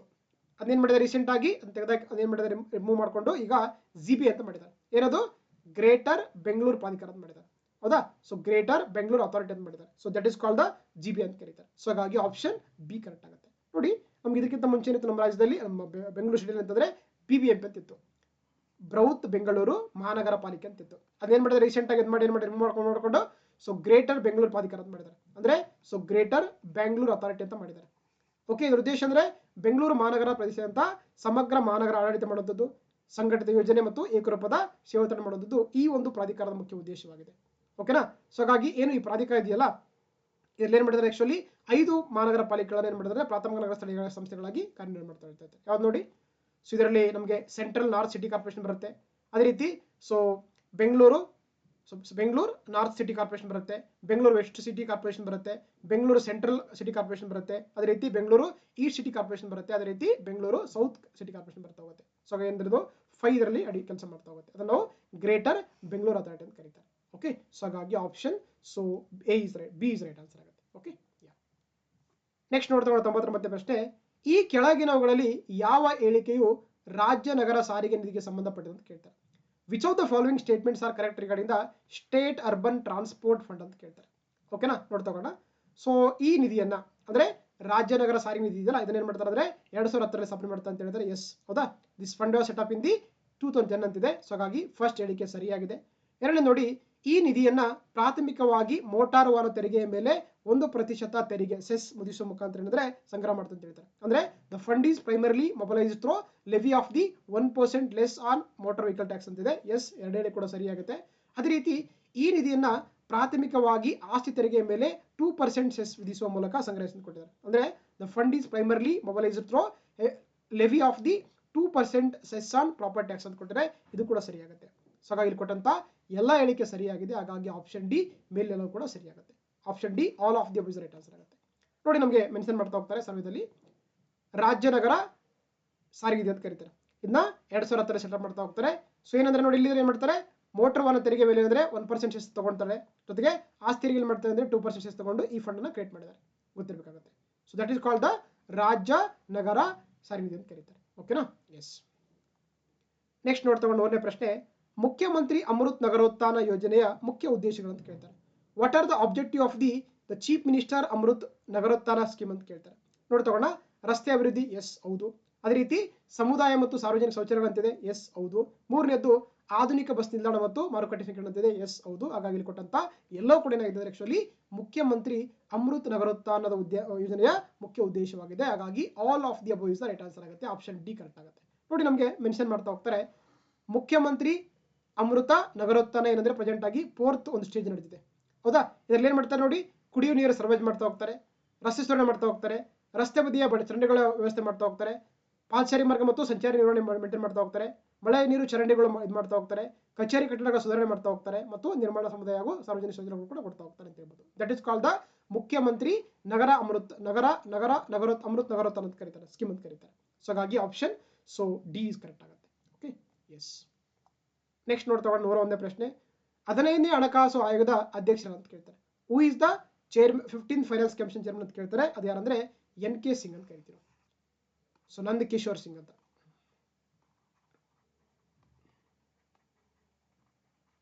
ನಂದ್ ಕಿಶೋರ್ ಸಿಂಗ್ ಅಧ್ಯಕ್ಷರು ಅವರು 15ನೇ ಹಣಕಾಸು ಅಧ್ಯಕ್ಷರಾಗಿದ್ದಾರೆ. ಹಾಗಾಗಿ ಆಪ್ಷನ್ ಸೊ ಬಿ ಕರೆಕ್ಟ್ ಆಗುತ್ತೆ. ಅದೇ ರೀತಿ ನೋಡಿ ಏನು ಅರವಿಂದ್ ಪನಗರ್ ಇದೆಯಲ್ಲ, ಇವ್ರು ಏನಾಗಿದ್ದಾರೆ ಅಂದ್ರೆ ಸೊ ಪ್ರಸ್ತುತವಾಗಿ 16ನೇ ಹಣಕಾಸು ಆಯೋಗದ ಅಧ್ಯಕ್ಷರಾಗಿ ಕೆಲಸ ಮಾಡ್ತಾರೆ. ಯಾರು? ಡಾಕ್ಟರ್ ಅರವಿಂದ್ ಪನಗರಿ ಆಗಿದ್ದಾರೆ. ಇವರು ಸೊ ರೀಸೆಂಟ್ ಆಗಿ ಏನ್ ಮಾಡಿದ್ದಾರೆ, ಅವ್ರನ್ನ ಅಪಾಯಿಂಟ್ ಮಾಡ್ತಾ ಹೋಗಿದ್ದಾರೆ. ಸೊ ಅವ್ರೇನಂದ್ರೆ 16ನೇ ಹಣಕಾಸು ಅಧ್ಯಕ್ಷರಾಗಿ ಕೆಲಸ ಮಾಡ್ತಾರೆ. ಅದೇ ರೀತಿ ಸೊ ಸಿ ನಾರಾಯಣಸ್ವಾಮಿ ಇದಾರಲ್ಲ, ಇವರು ಅಂದ್ರೆ ಕರ್ನಾಟಕದ 5ನೇ ಹಣಕಾಸು ಆಯೋಗದ ಹಣಕಾಸು ಅಧ್ಯಕ್ಷರಾಗಿ ಕೆಲಸ ಮಾಡ್ತಾರೆ. ಸಿ ನಾರಾಯಣಸ್ವಾಮಿ ಅವರನ್ನು ಗೊತ್ತಿರಬೇಕಾಗುತ್ತೆ. ಸೊ ಹಾಗಾಗಿ ಆಪ್ಷನ್ ಸೊ ಬಿ ಕರೆಕ್ಟ್ ಆಗುತ್ತೆ. ನೋಡಿ ಯಾಕೆ ಕ್ವಶನ್ ತಗೊಂಡಿದೆ ಅಂದ್ರೆ ನಮಗೆ ಮೆನ್ಷನ್ ಮಾಡ್ತಾ ಹೋಗ್ತಾರೆ, ಇಲ್ಲಿ ರಾಜ್ಯ ಹಣಕಾಸು ಆಯೋಗ ಅಂತ ಕರೀತಾರೆ. ಸೊ ವೆರಿ ಇಂಪಾರ್ಟೆಂಟ್ ಇದ್ರ ಬಗ್ಗೆ. ಓಕೆನಾ? ಎಸ್. ನೆಕ್ಸ್ಟ್ ನೋಡ್ತಾ ಹೋಗೋಣ. 102ನೇ ಪ್ರಶ್ನೆ, ಡಾಕ್ಟರ್ ಬಿ ಆರ್ ಅಂಬೇಡ್ಕರ್ ನಿವಾಸ ಯೋಜನೆಯ ಮುಖ್ಯ ಉದ್ದೇಶ ಅಂತ ಕೇಳ್ತಾರೆ. ಡಾಕ್ಟರ್ ಬಿ ಆರ್ ಅಂಬೇಡ್ಕರ್ ನಿವಾಸ ಯೋಜನೆ ಮುಖ್ಯ ಉದ್ದೇಶ ಅಂತ ಗೊತ್ತಿರಬೇಕಾಗುತ್ತೆ. ನೋಡಿ ಹೆಸರಲ್ಲಿ ಹೇಳ್ತದೆ ಆಕ್ಷನ್ ಅಂದ್ರೆ ಅಂಬೇಡ್ಕರ್ ಮುಖ್ಯ ಉದ್ದೇಶ ಅಂದ್ರೆ ಏನಾಗಿರುತ್ತೆ, ವಿಶೇಷವಾಗಿ ನಮ್ಮ ರಾಜ್ಯದ ಪರಿಶಿಷ್ಟ ಜಾತಿ ಮತ್ತು ಪರಿಶಿಷ್ಟ ಪಂಗಡದ ಮನೆಯಿಲ್ಲದ ಕುಟುಂಬಗಳಿಗೆ ವಸತಿ ಕೊಡುವಂಥದ್ದು ಈ ಒಂದು ಸ್ಕೀಮ್ನ ಮುಖ್ಯ ಉದ್ದೇಶವಾಗಿದೆ. ಸೊ ಹಾಗಾಗಿ option A is a right answer ಆಗುತ್ತೆ. ನೋಡಿ ನಮಗೆ ಮೆನ್ಷನ್ ಮಾಡ್ತಾ ಹೋಗ್ತಾರೆ, so doctor B R Ambedkar ನಿವಾಸ ಯೋಜನೆ ಇದೆಯಲ್ಲ, ಇದು ವಿಶೇಷವಾಗಿ ಪರಿಶಿಷ್ಟ ಜಾತಿ ಮತ್ತು ಪರಿಶಿಷ್ಟ ಪಂಗಡ ಕರೀತಾರೆ. ಅಂದ್ರೆ ಏನು SC ಮತ್ತು ST ಇದಾರಲ್ಲ, ಅವ್ರಿಗೆ ಏನ್ ಮಾಡ್ತಾರೆ, ಯಾರಿಗೆಲ್ಲ ಮನೆ ಇರಂಗಿಲ್ಲೋ ಅವ್ರಿಗೆ ಏನ್ ಮಾಡ್ತಾರೆ ಅಂದ್ರೆ ಆಕ್ಚುಲಿ ಮನೆ ಕೊಡುವಂಥದ್ದು ಈ ಸ್ಕೀಮ್ ಮುಖ್ಯ ಉದ್ದೇಶವಾಗಿದೆ. ಓಕೆನಾ? ಹಾಗಾಗಿ ಇದು ವಿಶೇಷವಾಗಿ ಗ್ರಾಮೀಣ ಮತ್ತು ನಗರ ಪ್ರದೇಶ ಕೂಡ ಕೊಡ್ತಾ ಹೋಗ್ತಾರೆ. 2 ಲಕ್ಷ ರೂಪಾಯಿ ಸಾಧನೆ ಕೊಡ್ತಾ ಹೋಗ್ತಾರೆ. ಎಲ್ಲಿ? ನಗರ ಪ್ರದೇಶಗಳಲ್ಲಿ. ಗ್ರಾಮೀಣ ಅಂದ್ರೆ ಎಷ್ಟು ಕೊಡ್ತಾರೆ? 1,20,000 ಕೊಡ್ತಾ ಹೋಗ್ತಾರೆ. Very important. That is called the doctor B R Ambedkar ನಿವಾಸ್ ಯೋಜನೆ ಅಂತ ಕರೀತಾರೆ. ಇದು ವಿಶೇಷವಾಗಿ ಪರಿಶಿಷ್ಟ ಜಾತಿ ಮತ್ತು ಪರಿಶಿಷ್ಟ ಪಂಗಡದ ಮನೆಯಲ್ಲವರಿಗೆ ಮನೆ ಕೊಡುವಂಥದ್ದು ಈ ಒಂದು ಸ್ಕೀಮ್ ಮುಖ್ಯ ಉದ್ದೇಶ ಅಂತ ಕರೀತಾರೆ. ಸೊ ಹಾಗಾಗಿ option so A is right answer ಆಗುತ್ತೆ. Okay, yes. ನೆಕ್ಸ್ಟ್ ನೋಡ್ತಾ 103ನೇ ಪ್ರಶ್ನೆ, PMAYU ಯೋಜನೆಯ ಪೂರ್ಣ ರೂಪ ಅಂತ ಕೇಳ್ತಾರೆ. ಎಕ್ಸ್ಪ್ರೆಷನ್ ಕೇಳ್ತಾರೆ. ಹೌದಾ? ನೋಡಿ, PM ಅಂದ್ರೆ ಪ್ರಧಾನಮಂತ್ರಿ, ಎ ಅಂದ್ರೆ ಆವಾಸ್, ವೈ ಅಂದ್ರೆ ಯೋಜನೆ, ಸೊ ಯು ಅಂದ್ರೆ ಅರ್ಬನ್ ಅಂತ, ನಗರ ಅಂತ ಕರೀತಾರೆ. ಅಂದ್ರೆ ಇಟ್ಸ್ ಆಲ್ಸೋ ಕಾಲ್ಡ್ ದಿ ಸರ್ವರಿಗೂ ಸೂರ್ ಅಂತ ಕರೀತಾರೆ. ಎಲ್ಲರಿಗೂ ವಸತಿ ಕೊಡುವಂಥದ್ದು ಈ ಸ್ಕೀಮ್ ಮುಖ್ಯ ಉದ್ದೇಶವಾಗಿದೆ. ದಟ್ ಇಸ್ ಕಾಲ್ಡ್ ದ ಪ್ರಧಾನಮಂತ್ರಿ ಆವಾಸ್ ಯೋಜನೆ ಅರ್ಬನ್ ಅಂತ ಕರೀತಾರೆ. ಸೊ ನಗರ ಪ್ರದೇಶ ಅಂತ ಕರೀತಾರೆ. ಸೊ ಹಾಗಾಗಿ ಆಪ್ಷನ್ ಸೊ ಬಿ ಕರೆಕ್ಟ್ ಆಗುತ್ತೆ. ಓಕೆ, ನೋಡಿ ಮೆನ್ಷನ್ ಮಾಡ್ತಾ ಹೋಗ್ತಾರೆ ನಮಗೆ. ಸೊ ಪ್ರಧಾನಮಂತ್ರಿ ಆವಾಸ್ ಯೋಜನೆ ಇದೆಯಲ್ಲ, ಇದರ ಇಟ್ಸ್ ಆಲ್ಸೋ ಕಾಲ್ಡ್ ಅಂತ ಕರಿತೀವಿ ನಾವು ಸರ್ವರಿಗೂ ಸೂರ್ ಅಂತ ಕರೀತಾರೆ. ಅಂದ್ರೆ ಹೌಸ್ ಫಾರ್ ಆಲ್ ಅಂತ ಕರೀತಾರೆ. ಆಕ್ಚುಲಿ ಹೌಸ್ ಫಾರ್ ಆಲ್ ಈ ಒಂದು ಸ್ಕೀಮ್ನ ಟ್ಯಾಗ್ಲೈನ್ ಅಂತ ಕರೀತಾರೆ. Okay, yes. ನೋಡಿ ಇಲ್ಲಿ ಯಾರೆಲ್ಲ ಸ್ಕೀಮ್ ಬೇಕಂತಂದ್ರೆ BPL ಕುಟುಂಬರಾಗಿದ್ರೆ ಅಂದ್ರೆ ವಾರ್ಷಿಕ ಆದಾಯ ಎಷ್ಟು ಬೇಕು ಅವರಿಗೆ? 87,000 ಇರಬೇಕು. EWS ಆಗಿದ್ರೆ 87,600ರಿಂದ 3 ಲಕ್ಷ ಒಳಗಡೆ ಯಾರು ಇರ್ತಾರೆ ಅವರಿಗೆ ಈ ಒಂದು ಸ್ಕೀಮಲ್ಲಿ ಮನೆಗಳು ಕೊಡ್ತಾ ಹೋಗ್ತಾರೆ. ಸೊ ಹಾಗಾಗಿ so option so B correct ಆಗುತ್ತೆ. ಓಕೆ, ನೆಕ್ಸ್ಟ್ ನೋಡ್ತಾ ಹೋಗೋಣ. 104ನೇ ಪ್ರಶ್ನೆ, ವಾಜಪೇಯಿ ನಗರ ವಸತಿ ಯೋಜನೆಯನ್ನ ಪ್ರಮುಖವಾಗಿ ಯಾರಿಗೆ ವಸತಿ ಸೌಲಭ್ಯ ಒದಗಿಸುವಂತ ಜಾರಿ ತರ ಅಂತ ಕೊಟ್ಟಿದ್ದಾರೆ. ಓಕೆ, ಏನ್ ನೋಡಿ, ಈ ವಾಜಪೇಯಿ ನಗರ ವಸತಿ ಯೋಜನೆ ಇದೆಯಲ್ಲ, ಇದು ವಿಶೇಷವಾಗಿ ನಮ್ಮ ರಾಜ್ಯದ ಆರ್ಥಿಕವಾಗಿ ಮತ್ತು ಅಂದ್ರೆ ನಮ್ಮ ದೇಶದಲ್ಲಿ ಬರುವಂತಹ ಆರ್ಥಿಕವಾಗಿ ಮತ್ತು ಸಾಮಾಜಿಕವಾಗಿ ಯಾರೆಲ್ಲ ಹಿಂದುಳಿದಂತ ವಸತಿ ರೈತರಿಗೆ ಏನಂದ್ರೆ ಮನೆಗಳು ಕೊಡುವಂಥದ್ದು ಈ ಒಂದು ವಾಜಪೇಯಿ ನಗರ ವಸತಿ ಯೋಜನೆ ಕರೀತಾರೆ. ಸೊ ಹಾಗಾಗಿ ಆಪ್ಷನ್ ಎ ಕರೆಕ್ಟ್ ಆಗುತ್ತೆ. ನೋಡಿ ನಮಗೆ ಮೆನ್ಷನ್ ಮಾಡ್ತಾ ಹೋಗ್ತಾರೆ, ವಾಜಪೇಯಿ ನಗರ ವಸತಿ ಅಂತ ಕರೀತಾರೆ. ಅಂದ್ರೆ ಇದೇನಂದ್ರೆ ನಗರ ಪ್ರದೇಶಗಳಂದ್ರೆ ಆರ್ಥಿಕವಾಗಿ ಮತ್ತು ಯಾರು ಸಾಮಾಜಿಕವಾಗಿ ಹಿಂದುಳಿದಿರ್ತಾರೆ ಮತ್ತೆ ಅವರಿಗೆ ಮನೆಗಳಿರಂಗಿಲ್ವೋ ಸೊ ಅವ್ರಿಗೆ ಮನೆ ಕೊಡುವಂಥದ್ದು ಈ ಒಂದು ವಾಜಪೇಯಿ ನಗರ ವಸತಿ ಯೋಜನೆ ಮುಖ್ಯ ಉದ್ದೇಶವಾಗಿದೆ. ಇಲ್ಲಿ ಎಷ್ಟು ಕೊಡ್ತಾರೆ ನೋಡಿ, ವಾರ್ಷಿಕ ಆದಾಯ ಎಷ್ಟು ಇರಬೇಕಂದ್ರೆ 2 ಲಕ್ಷ ಇರಬೇಕಂತ. Very important. ಎಷ್ಟು ಅಮೌಂಟ್ ಕೊಡ್ತಾರೆ ಇಲ್ಲಿ? 1,20,000 ಕೊಡ್ತಾ ಹೋಗ್ತಾರೆ. ದಿಸ್ ಇಸ್ ಸ್ಕೀಮ್ ಅಂತ ಕರೀತಾರೆ. ಸೊ ಹಾಗಾಗಿ ಆಪ್ಷನ್ ಎ ಕರೆಕ್ಟ್ ಆಗುತ್ತೆ. Okay, yes. ನೆಕ್ಸ್ಟ್ ನೋಡ್ತಾ 105ನೇ ಪ್ರಶ್ನೆ, ದೇವರಾಜ್ ಅರಸು ವಸತಿ ಯೋಜನೆಯನ್ನ ಪ್ರಮುಖವಾಗಿ ಯಾರಿಗೆ ಮನೆಗಳನ್ನು ಒದಗಿಸಲು ಜಾರಿಗೆ ತರಲು ಕೊಟ್ಟಿದ್ದಾರೆ. ಹೌದಾ? ನೋಡಿ, ದೇವರಾಜ್ ಅರಸು ವಸತಿ ಯೋಜನೆ ಇದೆಯಲ್ಲ, ಇದು ವಿಶೇಷವಾಗಿ ವಿಶೇಷ ವರ್ಗ ಜನರಿಗೆ ಅಂದ್ರೆ ಮನೆಗಳ ಕೊಡುವಂಥದ್ದು ಈ ಸ್ಕೀಮ್ನ ಮುಖ್ಯ ಉದ್ದೇಶವಾಗಿದೆ. ಸೊ ಹಾಗಾಗಿ ಆಪ್ಷನ್ ಬಿ ಕರೆಕ್ಟ್ ಆಗುತ್ತೆ. ಮೆನ್ಷನ್ ಮಾಡ್ತಾ ಹೋಗ್ತಾರೆ, ಸರ್ವೇಲಿ ಮೆನ್ಷನ್ ಮಾಡ್ತಾ ಹೋಗ್ತಾರೆ ನೋಡಿ. ಹೌದಾ? ದೇವರಾಜ್ ಅರಸು ವಸತಿ ಯೋಜನೆ ಕರೀತಾರೆ. ಇದೇನಂದ್ರೆ ವಿಶೇಷವಾಗಿ ವಿಶೇಷ ವರ್ಗದ ಜನರಿಗೆ ಮನೆ ಕೊಡುವಂಥದ್ದು ಈ ಸ್ಕೀಮ್ನ ಮುಖ್ಯ ಉದ್ದೇಶವಾಗಿದೆ. ವಿಶೇಷ ಅಂತ ಯಾರೆಲ್ಲ ಫುಟ್ಪಾತ್ ನಲ್ಲಿ ಅಥವಾ ಸಾರ್ವಜನಿಕ ಸ್ಥಳಗಳಲ್ಲಿ ವಾಸಿಸ್ತಿರ್ತಾರೆ, ದೈಹಿಕ ಅಂಗವೈಕಲ್ಯರಿರ್ತಾರೆ, ಕುಷ್ಠರೋಗದಿಂದ ಗುಣಮುಖರಾದಂಥವ್ರಿಗೆ, ಅದೇ ರೀತಿ HIV AIDS ಪೇಷಂಟ್ಗಳಿಗೆ, ಆಮೇಲೆ ಟ್ರಾನ್ಸ್ಜೆಂಡರ್ಗಳಿಗೆ, ಆಮೇಲೆ ಸೊ ಸೆಕ್ಸ್ ವರ್ಕರ್ಗಳಿಗೆ, ದೇವದಾಸಿಗಳಿಗೆ, ವಿಧಿವೆಯರಿಗೆ, ಜೀತಳಿಗೆ ರಕ್ಷಣೆ ಮಾಡ್ತಾರೆ. ಈ ಒಂದು ಸ್ಕೀಮ್ ಅಲ್ಲಿ ಮನೆಗಳು ಕೊಡ್ತಾ ಹೋಗ್ತಾರೆ. ಅಂದ್ರೆ ಯಾರೆಲ್ಲ ಆಸಿಡ್ ಒಳಗಿರುವಂತ ಮಹಿಳೆಯರು ಇರ್ಬೋದು ಅವ್ರಿಗೆಲ್ಲ ಕೊಡ್ತಾ ಹೋಗ್ತಾರೆ. ಸೊ ಎಷ್ಟು ಕೊಡ್ತಾರೆ ಅಮೌಂಟ್ ನೋಡಿ, ಯಾರೆಲ್ಲ GM ಆಗಿರ್ತಾರೆ ಅವ್ರಿಗೆ ಏನಂದ್ರೆ 1,20,000 ಕೊಡ್ತಾರೆ. ಎಷ್ಟಾಗಿದ್ರೆ 1,50,000 ಕೊಡ್ತಾರೆ ಈ ಒಂದು ದೇವರಾಜ್ ಅರಸು ವಸತಿ ಯೋಜನೆ ಅಂತ ಹೇಳ್ತೀವಿ. ಸೊ ಇದು ವಿಶೇಷವಾಗಿ ವಿಶೇಷ ವರ್ಗ ಜನರಿಗೆ ಕೊಡುವಂತ ಒಂದು ವಸತಿ ಯೋಜನೆ ಅಂತ ಕರೀತಾರೆ. ಸೊ ಹಾಗಾಗಿ ಆಪ್ಷನ್ ಸೊ ಬಿ ಕರೆಕ್ಟ್ ಆಗುತ್ತೆ. ಓಕೆನಾ? ಎಸ್. ನೆಕ್ಸ್ಟ್ ನೋಡ್ತಾ 106ನೇ ಪ್ರಶ್ನೆ, 1 ಲಕ್ಷ ಬಹುಮಹಡಿ ಬೆಂಗಳೂರು ವಸತಿ ಯೋಜನೆಗೆ ಸಂಬಂಧಪಟ್ಟಂತೆ ಈ ಕೆಳಗಿನವುಗಳಲ್ಲಿ ಯಾವ ಹೇಳಿಕೆಯು ಸರಿ ಅಂತ ಕೊಟ್ಟಿದ್ದಾರೆ. Which of the following statements are correct regarding the 1 lakh multi storey Bengaluru housing programme ಅಂತ ಕೇಳ್ತಾರೆ. ನೋಡ್ತಾ ನೋಡಿ. ಸೊ ಈ ಕಾರ್ಯಕ್ರಮವು ಆರ್ಥಿಕ ದುರ್ಬಲ ವರ್ಗಗಳ ಮತ್ತು ಇತರ ಬಡವರಿಗೆ ಅಂತ ಕೊಟ್ಟಿದ್ದಾರೆ. ಎಸ್, ಇದು ಕರೆಕ್ಟ್ ಆಗುತ್ತೆ. ಅಂದ್ರೆ this programme is for the economical weaker section and other poors ಅಂತ ಕೊಟ್ಟಿದ್ದಾರೆ. ಫಸ್ಟ್ ಸ್ಟೇಟ್ಮೆಂಟ್ ಸರಿಯಾಗಿದೆ. ಎರಡನೇ ನೋಡಿ, ಸರ್ಕಾರಿ ಭೂಮಿಯನ್ನ ಕಂದಾಯ ಇಲಾಖೆಯಿಂದ ಒದಗಿಸಲು ಅಂತ ಕೊಟ್ಟಿದ್ದಾರೆ. Government land is provide for the revenue department ಕೊಟ್ಟಿದ್ದಾರೆ. ಎಸ್, ಇದು ಕೂಡ ಸರಿಯಾಗಿದೆ. ಮೂರನೇ ಸ್ಟೇಟ್ಮೆಂಟ್ ತಗೋಣ. ಡಾಕ್ಟರ್ ಬಿ ಆರ್ ಅಂಬೇಡ್ಕರ್ ನಿವಾಸ್ ಯೋಜನೆ ಮತ್ತು ವಾಜಪೇಯಿ ನಗರ ವಸತಿ ಯೋಜನೆಗಳಂತ ರಾಜ್ಯ ಯೋಜನೆಗಳ ಅಡಿಯಲ್ಲಿ ಹಣಕಾಸು ಕೊಡ್ತಾರೆ ಸಂಗ್ರಹಿಸಿ ಕೊಟ್ಟಿದ್ದಾರೆ. ಎಸ್, ಇದು ಕೂಡ ಸರಿಯಾಗಿದೆ. ಹಾಗಾಗಿ ಇಲ್ಲಿ ಕೊಟ್ಟಂತ ಎಲ್ಲ ಹೇಳಿಕೆ ಸರಿಯಾಗಿದೆ. ಹಾಗಾಗಿ option D all of the above is right answer ಆಗುತ್ತೆ. Okay, all of the above is right answer ಆಗ್ತಾ ಹೋಗುತ್ತೆ. ಆಪ್ಷನ್ ಡಿ ಕರೆಕ್ಟ್ ಆಗುತ್ತೆ. ನೋಡಿ, ನಮಗೆ ಮೆನ್ಷನ್ ಮಾಡ್ತಾ ಹೋಗ್ತಾರೆ. ಹೌದಾ, 1 ಲಕ್ಷ ಬಹುಮಾಡಿ ಬೆಂಗಳೂರು ವಸತಿ ಕಾರ್ಯಕ್ರಮ ಅಂತ ಕರೀತಾರೆ. ಹೌದಾ, ಇದರಲ್ಲಿ ಯಾವೆಲ್ಲ ಯೋಜನೆ ಬರುತ್ತೆ ನೋಡಿ. ಡಾಕ್ಟರ್ ಬಿ ಆರ್ ಅಂಬೇಡ್ಕರ್ ವಸತಿ ಯೋಜನೆ ಇದೆ, ನಿವಾಸ ಯೋಜನೆ ಇದೆ, ವಾಜಪೇಯಿ ನಗರ ವಸತಿ ಇದೆ. ಇದ್ರ ಮುಖಾಂತರ ಏನ್ ಮಾಡ್ತಾರೆ ಆಕ್ಚುಲಿ, ಸೊ 1 ಲಕ್ಷ ಮನೆ ಕಟ್ಟೋದು ಈ ಒಂದು ಸ್ಕೀಮ್ ಮುಖ್ಯ ಉದ್ದೇಶವಾಗಿದೆ. ಓಕೆನಾ, ಇದ್ಯಾರಿಗೆ ವಿಶೇಷವಾಗಿ EWS ಮತ್ತೆ ಇತರ ಅರ್ಹ ಬಡವರಿಗೆ ಕೊಡುವಂಥದ್ದು ಈ ಸ್ಕೀಮ್ ಮುಖ್ಯ ಉದ್ದೇಶ ಆಗಿದೆ. ಇದರಲ್ಲಿ ಸುಮಾರು 1 ಲಕ್ಷ ಏನ್ ಮಾಡ್ತಾರೆ ಆಕ್ಚುಲಿ ಬಹುಮಾಡಿ ಮನೆಗಳನ್ನ ಕಟ್ಟುವಂಥದ್ದು ಈ ಸ್ಕೀಮ್ ಮುಖ್ಯ ಉದ್ದೇಶ ಕರೀತಾರೆ. ಸೊ ಹಾಗಾಗಿ ಗೊತ್ತಿರಬೇಕಾಗುತ್ತೆ. ಸೊ ಇದರಲ್ಲಿ ಯಾರು ಬರ್ತಾರೆ ನೋಡಿ, ಸೊ ಬ್ಯಾಕ್ವರ್ಡ್ ಕ್ಲಾಸ್ ಬರ್ತಾರೆ. ಸೊ ಗೊತ್ತಿರ್ಬೇಕು ನಿಮಗೆ. ಓಕೆನಾ, ಸೊ ಹಾಗಾಗಿ so option so D correct ಆಗುತ್ತೆ. ಎಸ್, ಓಕೆ, ಇದಿಷ್ಟು ಕ್ಲಾಸ್ ಆಗಿತ್ತು. ಸೊ ಯಾರಿಗೆಲ್ಲ ಈ ಕ್ಲಾಸ್ ಇಷ್ಟ ಆಗಿದೆ ದಯವಿಟ್ಟು ನಮ್ಮ ಚಾನಲ್ ಸಬ್ಸ್ಕ್ರೈಬ್ ಮಾಡಿ, ನಿಮ್ಮ ಫ್ರೆಂಡ್ಸ್ ಕೂಡ ಶೇರ್ ಮಾಡಿ. PDF ಬೇಕಾದ್ರೆ please contact this number. Okay, so ಮತ್ತೆ ಕೂಡ ನೆಕ್ಸ್ಟ್ ಡೇಗಳಲ್ಲಿ ಮುಂದಿನ ಟಾಪಿಕ್ ಅನ್ನು ಡಿಸ್ಕಸ್ ಮಾಡ್ತಾ ಹೋಗೋಣ. So please subscribe channel and share to friends ಆಗುತ್ತೆ. Thank you. ಯಾ